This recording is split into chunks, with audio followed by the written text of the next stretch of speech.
Salut et bienvenue dans cette nouvelle vidéo. Donc aujourd'hui on va vous parler un peu de notre rapatriement depuis le Japon et on va vous montrer aussi un home tour juste après dans cette vidéo de la maison dans laquelle on est, Carcassonne. Et bien après avoir passé des jours et des jours et des jours au téléphone avec énormément d'ambassades de France un peu partout dans le monde. Si vous avez suivi notre Insta, oui, et si vous avez regardé aussi les précédentes vidéos, ben, vous devez savoir que voilà, on a vraiment beaucoup parlé avec les ambassades et que ben, le dernier recours en fait, c'était de rentrer en France, voilà, pour ne pas se retrouver dans l'illégalité au Japon. Suite à ça, notre priorité était du coup de trouver un billet d'avion, mais c'était très compliqué. Parce qu'on est 6 et que prendre des billets au dernier moment, ce n'est jamais la bonne idée. Ouais, c'est ce qu'on fait jamais en général, mais là pour le coup, je crois qu'on n'a jamais payé des billets aussi chers de toute notre existence. Ouais. Et c'était des billets spéciaux à rapatriement. Malgré tout, pour 6 billets, vraiment, je vous assure, on est endetté. Ouais. Donc on en a pour un bon moment à finir de payer ces billets. Mais bon voilà, c'est une crise mondiale, une crise sanitaire mondiale, on n'y peut rien et on a fait ce qu'on devait faire. Fort heureusement, nous avons pu les payer en plusieurs fois. Ouais, 4 fois. Grâce à vous, nos abonnés, parce que vous avez cherché pour nous des solutions. Et même Air France ne nous a jamais dit qu'on pouvait payer en plusieurs fois sur leur site. Et c'est une abonnée qui nous a dit que c'était possible. Alors franchement, merci. On est parti de Osaka. Tout à fait. J'avais un orteil cassé, d'ailleurs il est toujours cassé. Mon petit orteil, sauf que je me débrouille mieux que quand on est parti. Et ça a été terrible, tout le monde m'a dit de mettre des sandales et j'ai pas voulu mettre de sandales, j'ai voulu mettre mes chaussures fermées parce que quand je voyage, je joue la sécurité. Je voyage pas avec des chaussures de petits joueurs, des sandales et boum, tu tombes, tu te prends le pied dans je sais pas quoi. Je préfère avoir des chaussures. Courir, oui, parfois il faut courir. Vite. Et s'il y a un incident ou quoi que ce soit dans l'avion, c'est pas le moment de se prendre les pieds dans quelque chose. J'ai 4 enfants, j'ai pas le temps de penser à mon pied. Elle a été courageuse, franchement c'était pas évident, mais elle est vraiment allée à fond. Ouais, j'ai mis donc ma paire de tennis avec un orteil cassé. Avec un orteil cassé, ça n'a pas été facile. Et on est parti donc à pied jusqu'au métro. Ouais, on a pris le métro, puis le train qui va jusqu'à l'aéroport d'Osaka.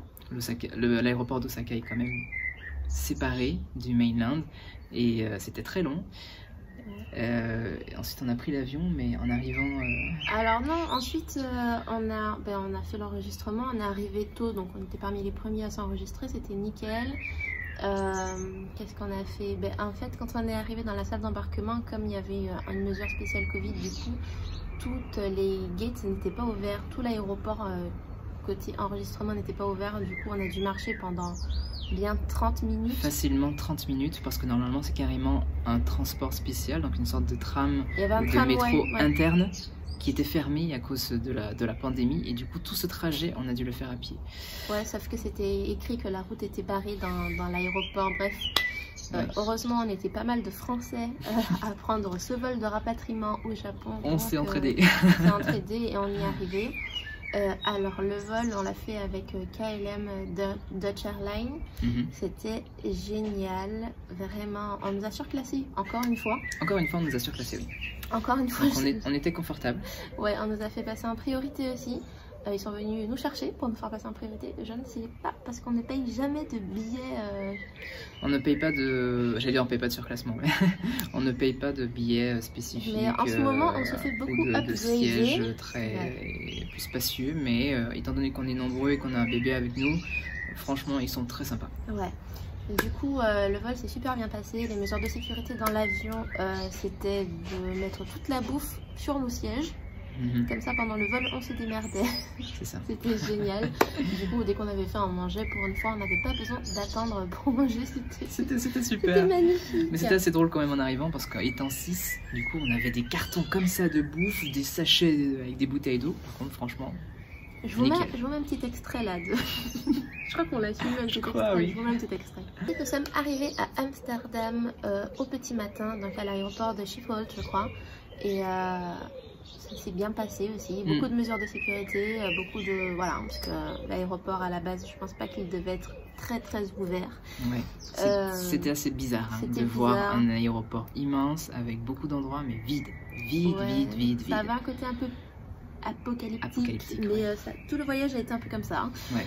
Et du coup ça s'est bien passé. Encore une fois on nous a appelés en priorité pour nous faire entrer dans l'avion en priorité. Et heureusement parce que notre vol était bondé par contre, il était plein. On nous a appelés en priorité et j'ai trouvé le moyen de me cogner l'orteil sur une barre de fer juste après que Savannah m'ait marché sur mon orteil. Ouais, voilà, c'est la petite histoire de l'orteil qui ne va pas bien pendant ce voyage. Ouais. Du coup, après, on a pris un petit vol, donc Amsterdam-Charles de Gaulle, puisque Charles de Gaulle était le seul aéroport, d'ouvert, je sais pas. Tout à fait. Voilà, on est arrivé à Paris. Tada! On était content d'avoir pu traverser. Ouais. Vous imaginez pas le nombre d'aléas qu'il peut y avoir entre un trajet comme ça, et là on était vraiment reconnaissant de pouvoir être arrivé à Charles de Gaulle en France. Et on a presque fait que dormir pendant ce voyage en fait. Là où ça s'est compliqué, c'est quand on est arrivé à Paris, on a essayé d'acheter des billets pour prendre le train, le RER, le train qu'il y a dans l'aéroport de Charles de Gaulle, sauf que c'était absolument pas intuitif. Et heureusement, on s'était fait la réflexion qu'on avait plus de facilité largement à acheter des billets de train au Japon qu'à Paris. Mais il y avait une incohérence vraiment spéciale sur l'interface en fait. Étant donné qu'il n'y avait personne pour nous aiguiller et que beaucoup de choses étaient déroutées, déviées, c'était un peu compliqué. Et puis ensuite on a pris le train. Les enfants étaient un peu choqués parce que quand on prend le train au Japon, c'est super propre, c'est nickel et tout, et quand on prend le train à Paris, c'était un peu dégueu, franchement. Le train tags, la saleté. Ouais. On n'était plus habitués à ça. Ouais, mais bon, c'est pas grave. Le pire, c'est pas ça en fait. Le pire, c'est quand tu commences à regarder par la fenêtre en fait, et que tu commences à voir des rats partout. Je pense que nos enfants ne s'en sont pas encore remis. Ça fait longtemps qu'ils n'avaient pas vu de rats. Je crois qu'ils en avaient jamais vu. Non, ils en avaient jamais vu. De tous nos voyages, c'est la première fois qu'ils ont vu des rats. Il fallait que ce soit à Paris. Et ils rêvaient de voir Paris. Et ils ont été dégoûtés parce que quand on est sorti du RER pour marcher, pour aller jusqu'à la gare Montparnasse, donc je crois qu'on est descendu à Port-Royal et on est allé à pied à la gare Montparnasse, et en fait il y avait un mec, il dégueulait sa vie, il vomissait son âme. Ah ouais, non mais j'ai jamais vu quelqu'un vomir autant. Mais qu'est-ce qu'il vomissait, c'était intense ce qu'il vomissait, il y avait de la masse, c'était un truc, c'était incroyable hein. On a marché, on a croisé des gens bien chelous. Très bizarre, il y a un monsieur qui s'est pointé devant nous comme ça, alors laissez tomber les règles de sécurité, il s'est pointé comme ça et il a dit c'est où? Je le regardais, je me suis dit waouh, qu'est-ce qui se passe? Moi je me préparais psychologiquement à devoir me défendre, le tabasser, sécuriser ma famille, tu vois, et en fait il voulait une direction, mais pas de bonjour, pas de respect des règles de sécurité, pas de s'il vous plaît, et on comprenait rien de ce qu'il disait. J'ai juste dit je suis pas d'ici, et il a filé de l'autre côté. Voilà, on n'a plus entendu parler. Et on a continué. C'était terrible, on arrivait enfin à la gare Montparnasse, scénario apocalyptique, le truc, vraiment, c'était terrible. Enfin bref, je préfère même pas en parler. On s'était préparé parce qu'on nous avait prévenu que la gendarmerie aurait vérifié notre adresse, donc l'adresse de notre Airbnb, qu'il aurait fallu expliquer pourquoi on prenait le train, parce qu'on a pris un train qui faisait Paris-Carcassonne avec une escale à Toulouse. Toulouse-Matabio, pour pouvoir faire ensuite Toulouse-Matabio-Carcassonne. Voilà, donc TGV jusqu'à Toulouse. C'était un billet de train qu'on a pris qui faisait cette route-là. Alors déjà la gendarmerie, ils nous ont juste demandé nos billets de train et rien d'autre.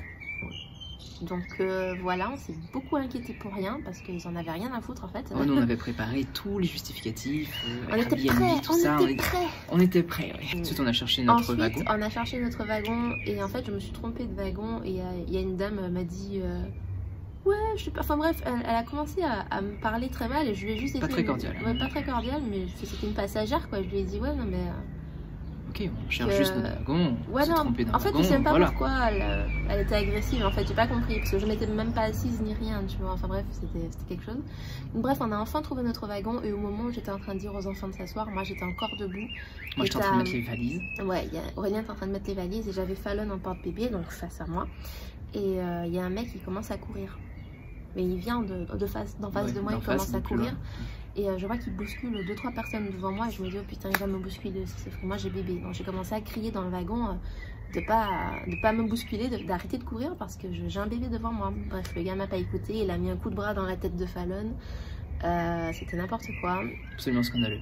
Ouais. Et juste après ça, les personnes de la SNCF qui courent après lui, on se dit. Mais qu'est-ce qui Et se moi, passe? je finis de mettre les valises, je regarde. Qu'est-ce qui se passe en fait? Et il se trouve que. et ensuite on entend. Pam, pam, pam. Chers passagers, nous vous informons qu'un hôte indésirable se trouve dans le wagon et il s'est enfermé dans les toilettes. Donc votre wagon est retenu en otage. Bien sûr, notre wagon, nos toilettes de wagon. Fallait que ce soit le nôtre, bien sûr, sinon ça n'aurait pas été sûr, drôle. Il n'aurait pas pu avoir plus la poisse. Et le gars s'est enfermé. Bref, on ne connaît pas vraiment l'histoire de ce monsieur, mais tout ce qu'on sait, c'est qu'il y a eu beaucoup de pam pam pam. Le monsieur fait de la résistance tant que il ne voudra pas sortir des toilettes. Le train aura du retard et nous ne pouvons pas vous dire à quelle heure il partira. Et ensuite, tu as la police nationale. Tu fais bien. Ils ont appelé les pompiers. Donc une voiture de pompiers est arrivée. Ils ont dit oui, monsieur, on vous laisse sortir. De toute façon, ça sert à rien. Le train il ne partira pas, etc. On vous laisse 5 minutes. On vous laisse 5 minutes. Le gars, il n'a pas voulu sortir. Ils ont dit bon, on va appeler la police, mais là, ça va mal tourner. Ils ont appelé la police. Donc la police est arrivée. Monsieur, police nationale. Veuillez sortir des toilettes, monsieur. Ne forcez pas à défoncer la porte. Parce qu'on va le faire s'il faut employer les moyens. S'il le faut, nous allons le faire, mais vous ne resterez pas dans le véhicule. Il fait bien l'accent quand même du policier, parce que c'est exactement comme ça. Alors du coup, ni une ni deux. Le mec il était en train de blablabla. Et là on entend du... Ils ont défoncé la porte. Ça c'est comme un linge sale. Ils l'ont fait sortir Manu Militari et... voilà quoi. Notre train est parti avec... presque une demi-heure de retard. Une demi-heure de retard, ouais. Ouais, joyeusement. Alors qu'on avait une correspondance de 45 minutes à Toulouse. Donc il nous restait plus que 15 minutes supposément. Mais évidemment le train s'est arrêté en plein champ, là où il y avait des moutons, des vaches et des bœufs partout. Pour faire une pause. Pour faire une pause de train vers Bordeaux, je crois. Ouais. Après Bordeaux. Après Bordeaux. Donc voilà, c'était bien sympathique. Et la partie la plus géniale, c'est quand on arrive parce que jusque-là, ça allait. Oui, jusque-là, ça allait. Parce que la prise d'otage du wagon, c'est rien à côté. Habituel. Ouais, voilà, c'est habituel, il paraît en tout cas.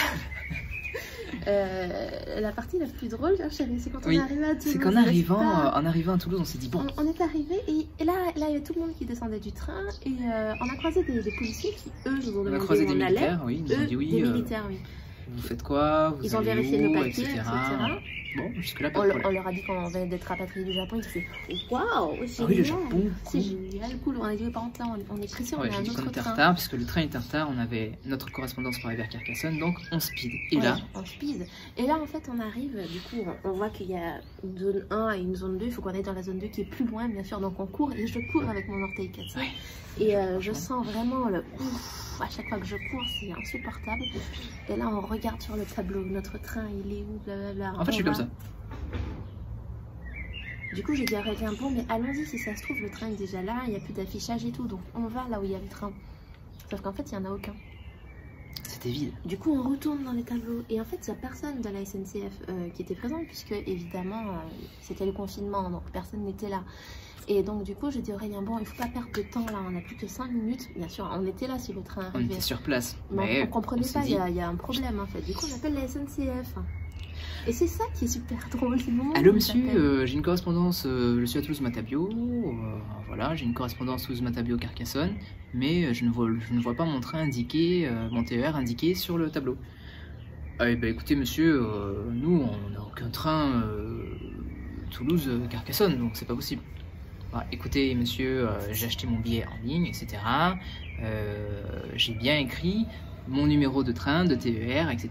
telle heure. Oui, mais vous savez, monsieur, depuis le début du confinement, nous ne font plus du tout cette ligne.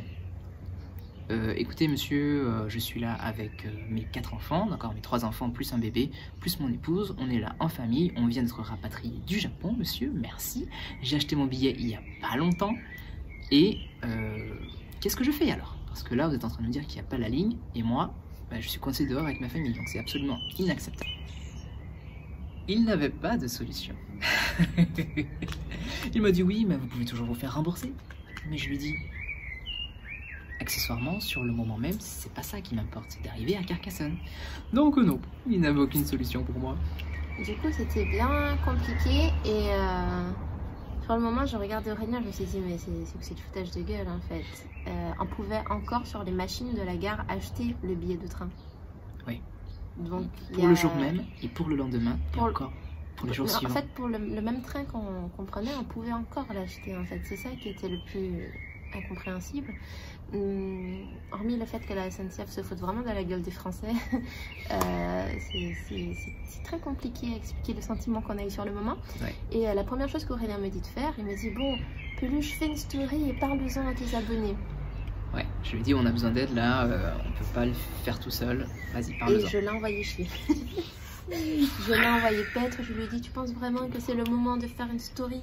On est coincé à Toulouse. Je regarde dehors, il y a carrément des planches sur les portes d'hôtel tellement ils sont fermés plus quoi. En temps normal, on se serait dit bon, on vient de loin, on va se poser, on va dans un hôtel et ça nous laisse le temps de réfléchir. Ah bah là, on peut pas réfléchir en fait. Il était... C'était déjà le soir. Il était 18 h. Il allait bientôt faire nuit. On est dehors, on sait qu'il n'y a pas d'hôtel et il nous faut trouver une solution. Ouais. C'était beau. Donc je ne voulais pas faire de story, je ne comprenais pas du tout de quoi Aurélien me parlait. J'étais focus en train de me dire merde, il faut qu'on trouve une solution. Donc on a regardé Uber, on a regardé Lyft, on a regardé une autre application type Uber, Lyft et tout. Le problème c'est qu'on n'avait pas la confirmation que le transport XL il n'y avait pas de transport XL. Déjà il n'y avait pas de transport XL, mais dans les transports XL, il n'y avait pas spécialement 6 places assises passagères. Tu vois ce que je veux dire? Du coup, c'était chaud. J'ai appelé ma soeur. Je lui ai dit bon, voilà la situation. Elle était outrée. Oui, le gros scandale. Elle était outrée. Elle s'est dit mais il se fout vraiment dans la gueule du monde de la SNCF, c'est pas possible. Et là, ma soeur m'a dit mais il n'y a pas de taxi et tout. Enfin, on essaie de trouver des solutions, tu vois. Alors, du coup, je lui dis non, il n'y a pas de taxi. Et ensuite, je me dis mais attends, je te rappelle et je marche un peu plus loin. Je vois qu'il y a 2 taxis. Donc il y a un taxi van et un taxi normal.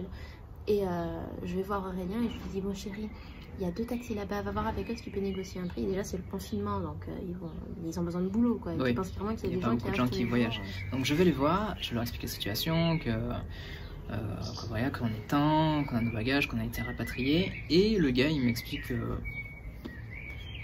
que en fait depuis le confinement il n'a plus le droit de prendre des personnes à l'avant, que du coup il n'a pas assez de place pour tous nous mettre à l'arrière avec nos bagages, etc. Et que du coup, il peut nous faire un prix d'amis très sympathique de 200 € par voiture et qu'il nous faudrait prendre donc 2 voitures, donc 400 € pour des personnes qui avaient déjà un train pour arriver directement à Carcassonne. Oui, et puis on vient quand même de payer des billets de rapatriement qui n'étaient pas prévus. Financièrement, on est plus que dans la... Du coup, Aurélien me demande de refaire une story et je lui dis ouais d'accord, ok, mais... Il se passe un événement, je sais plus lequel, et du coup j'efface ma story et je fais autre chose. Et Aurélien revient vers moi, il me fait Peluche, tu as fait ta story? Je dis non, je l'ai pas fait, je le fais maintenant, c'est bon. Du coup, effectivement, j'ai fait une story très brève, et vous avez été genre hyper nombreux sur Instagram à venir en aide, à nous donner un tas de solutions. Il y en a même plein que j'ai même pas eu le temps d'analyser parce que on a très vite trouvé une solution. Une de nos abonnés, qui est d'ailleurs une amie de longue date à moi, qui nous a dit d'appeler Taxi 31 je crois.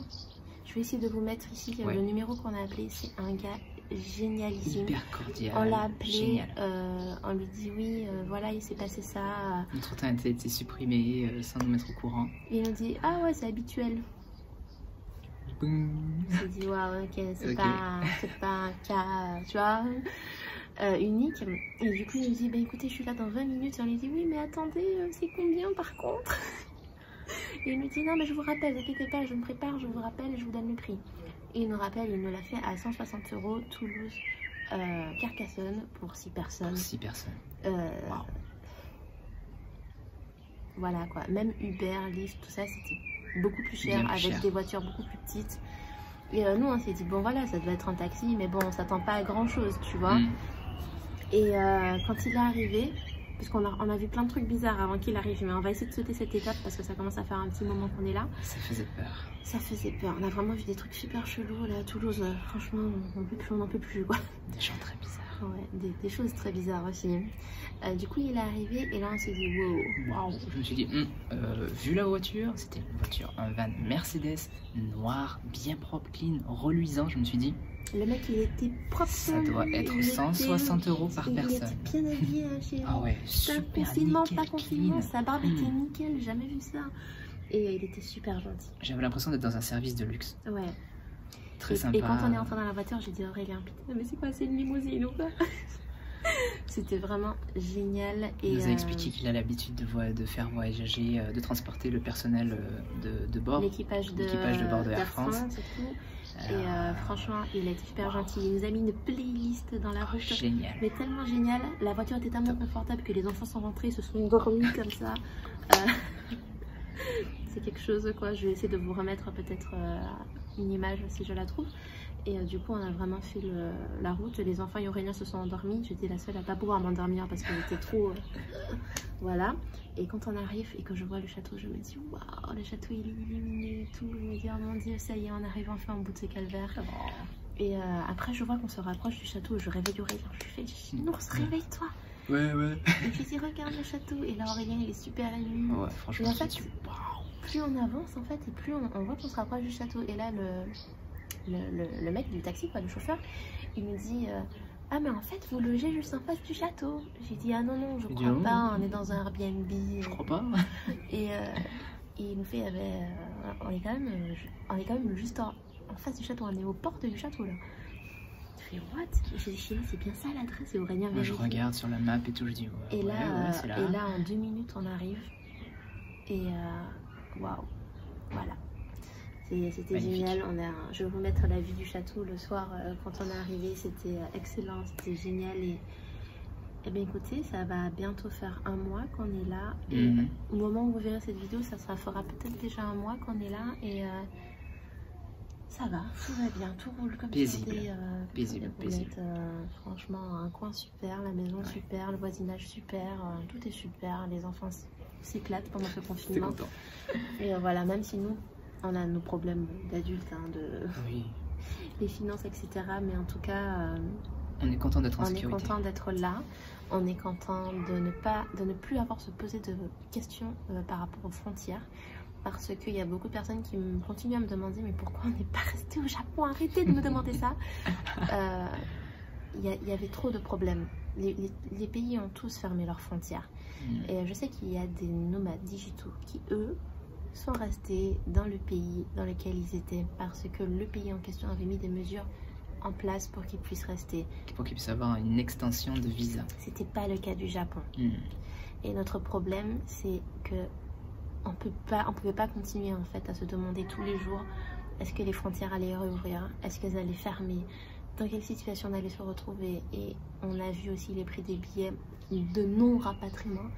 Et c'était le double de ce qu'on a payé qui était déjà expensive, c'était pas possible. Donc certains billets atteignaient 12 000 €. On s'est dit que notre plan, notre projet de faire 4 ans en Asie, en Océanie et peut-être tomber à l'eau, il sera juste reporté. Bien sûr. Et on va faire d'autres projets en attendant d'y retourner. Nous sommes des nomades digitaux, donc on ne se pose pas de questions sur si on retournera en Asie ou pas. C'est une certitude. Il ne s'agit pas de remettre en question notre façon de vivre, mais de prendre les bonnes décisions. Voilà, là on est tranquille, on sait qu'en France on n'a pas de problème de visa. Donc en attendant que la situation se règle, on est là. Ah, mon chéri. On leur montre la maison maintenant? Oui, vous voulez voir la maison? Allez, on y va. Salut tout le monde et bienvenue à Carcassonne dans notre home tour spécial confinement. On a été agréablement surpris en arrivant ici de nuit de voir un petit hall, un petit sas. C'est assez agréable en fait à voir. On a pu tout déverser, imaginez-nous en pleine nuit, complètement crevés par toute la route qu'on a fait. On a déversé toutes nos affaires qu'on a pu laisser là et ensuite on est rentré. Donc un petit espace bien sympathique pour déposer ses affaires et j'imagine surtout que quand il fait très froid, ça doit être agréable de pouvoir juste mettre son manteau, mettre ses chaussures tranquillement sans salir à l'intérieur de chez soi et sans être directement dans le froid. Bon, maintenant c'est pratiquement l'été, alors c'est pas la même utilisation. En arrivant, on était content parce qu'il y a des toilettes en bas. Donc il y a des toilettes en bas et en haut, mais c'est sympa parce que comme ça on n'a pas besoin de courir à l'étage quand on a une envie pressante. Franchement, on n'a pas de voiture, mais honnêtement c'est bien d'avoir un espace aussi grand qui fait garage et en même temps on a la partie buanderie. Et maintenant je vais vous montrer le salon. Alors il y a Fallon qui dort, alors comme d'hab. Il y a beaucoup de place heureusement parce qu'on est 6 maintenant. Et on peut vraiment tous se mettre à l'aise sans problème. On arrive directement, donc c'est ouvert sur la salle à manger. Du coup c'est assez agréable parce qu'on peut manger ici, regarder la télé, et en même temps on ne se sent pas emprisonné dans une pièce parce que directement on a la vue sur la petite cour. Alors maintenant on va passer à la cour. C'est du double vitrage, alors honnêtement, on n'entend jamais rien. Même quand il pleut, il faut qu'on le voit parce que sinon, c'est tellement bien isolé qu'on n'est pas au courant. Alors voilà, un espace franchement agréable. Rien de mieux que la végétation pour se sentir bien. Les enfants peuvent courir, ils peuvent s'amuser dehors. Ils ont largement profité du coin bronzette avec les transats. Et puis ces petites chaises de jardin, c'est toujours agréable, même pour prendre l'apéro.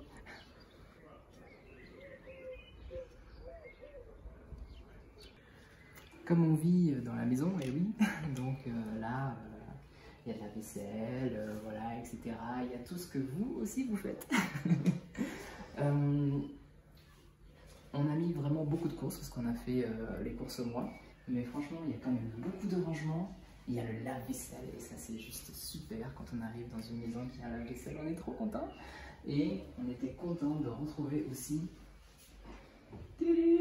notre four qui nous permet, enfin je dis nous mais en réalité c'est Peluche, de faire de bons gâteaux, de bons biscuits, de bonnes tartes et de bonnes pizzas. Donc c'était vraiment génial. Et puis voilà, une plaque avec 3 feux, un peu classique, mais bon voilà. Quand on passe des maisons au Japon qui sont quand même un peu plus petites, c'est agréable d'avoir autant d'espace. Et nous voici à l'étage. Alors on va commencer par la chambre de Sleva. Oui. Salut Jeanne. Alors Sleva a la chance dans cette maison d'avoir une chambre à elle toute seule avec un lit double, donc super confortable. Et quand on arrive à la fenêtre, et ça, on ne s'y attendait pas, on a franchement une super vue. Regardez-moi ça. La chambre parentale. Je pense que c'est un queen size. Donc voilà, très confortable, moelleux. On était content d'être dans un endroit qui soit vachement bien. Voilà, de quoi se sentir bien en confinement. Alors on va passer ensuite à la chambre de Savannah et Nevaeh. Donc eux ils dorment tous les deux dans la même chambre, mais sur 2 lits simples. Donc c'est plutôt mignon, avec la petite lampe au milieu. Ils ont aussi un placard pour ranger leurs vêtements. Donc maintenant, je vous montre la salle de bain. On était encore content, comme quoi, hein, parce qu'on a toujours une baignoire et une douche. Non, et franchement, quand on a 3 enfants, plus Fallon, mais bon, c'est pas du luxe parce que finalement, ça va beaucoup plus vite. C'est tout pour ce home tour confinement. Et très bientôt, on va encore changer de maison. Alors, on a hâte de vous revoir très bientôt. Et surtout, n'oubliez pas de vous abonner et de liker si vous avez aimé cette vidéo. Yay!